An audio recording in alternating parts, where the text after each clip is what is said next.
What's going on, y'all? It's your boy Alex, and I had to come out here and make a video real quick about the Dawn Staley and the Geno Auriemma situation because he wrote that damn chat GPT Gronk ass apology. That apology was fake as hell. Listen, if Geno wanted to apologize, Geno would have apologized, all right? Geno doubled down directly after the interaction between him and Dawn Staley, and we getting straight into it. I'm not going to show the interaction between him and Dawn Staley because I'm 99.9% sure you guys have already seen it. So you know exactly what I'm talking about. And I purposely waited, right? I was going to make this video right after the game. But I said, no, I want to wait because I had a feeling South Carolina was going to lose, which I should have told y'all. I got to get back on my pimping with this channel. But either way, I had a feeling South Carolina was going to lose. And I was like, I want to wait until they lose because I want to see how people are going to react. And I got exactly what I thought I was going to get. The reality of the situation is I waited because I wanted to see when South Carolina loses, is everybody going to basically say that this is karma and try to make fun of Dawn? Like Dawn did something wrong. And that's exactly what happened.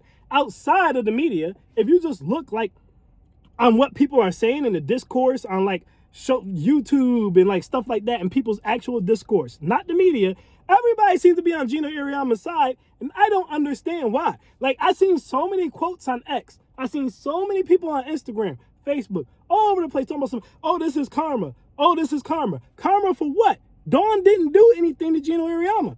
You guys are not holding him accountable at all. Like I said, he had this chat GPT ass apology that the University of UConn made him put out, as they should have, because this is a grown, old ass man acting like a petulant child who always wins and isn't used to losing and doesn't know how to lose gracefully and acting like a kid.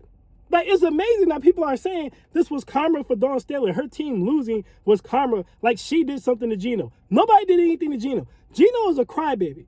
And honestly, Geno just represents a larger problem with sports nowadays in general, which is everybody's a goddamn crybaby. Everybody's always crying. Nobody knows how to take a loss. And feelings always matter more than facts.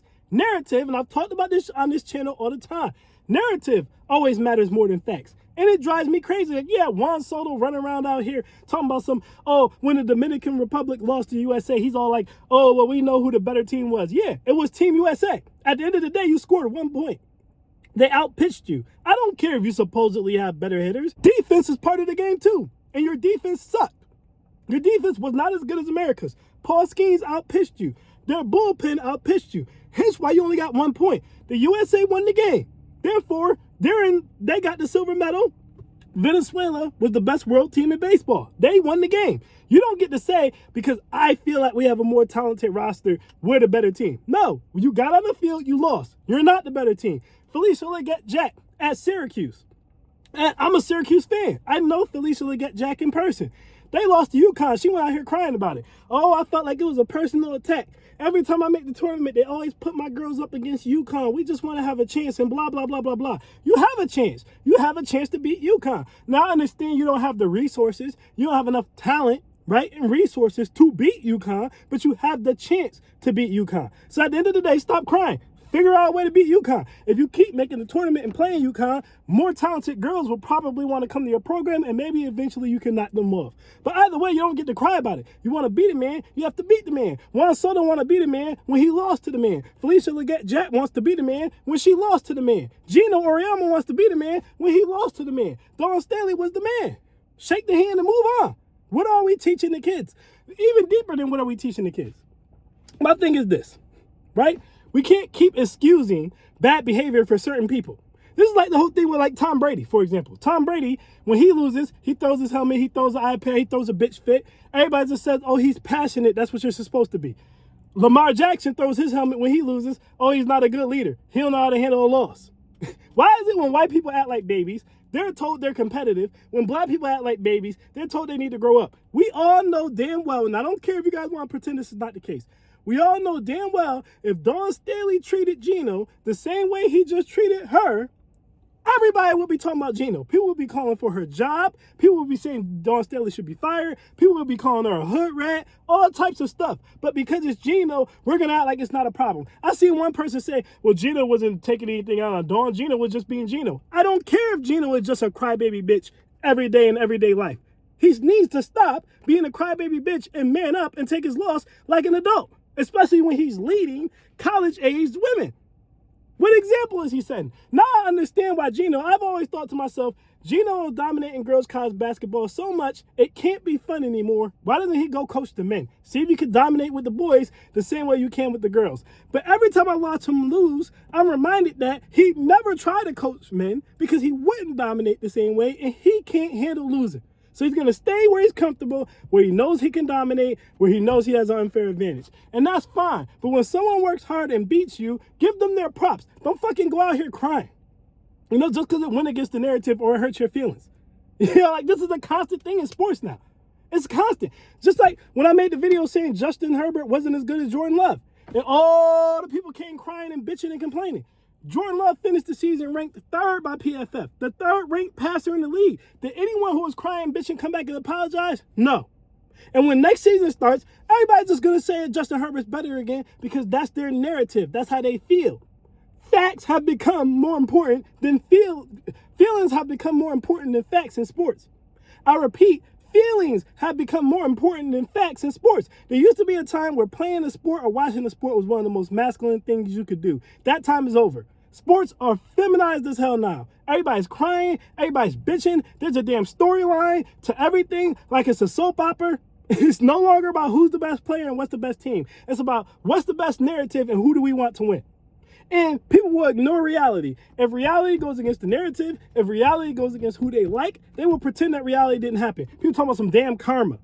The reality is South Carolina beat UConn because they're better. The reality is, right, people don't want to accept that because the narrative is UConn should have won, and people like Geno more.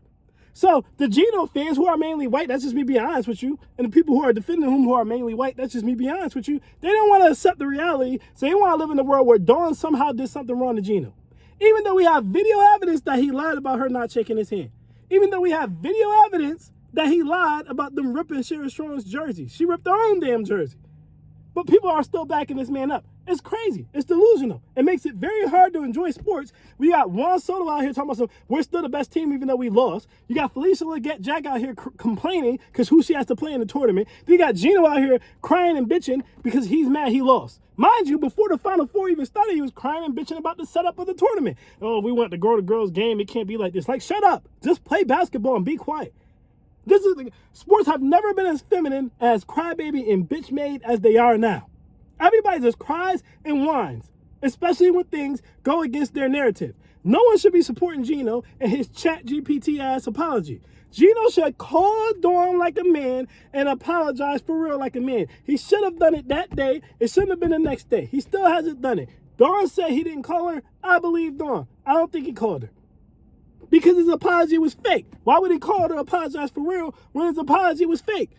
We have to do something about the current state of sports.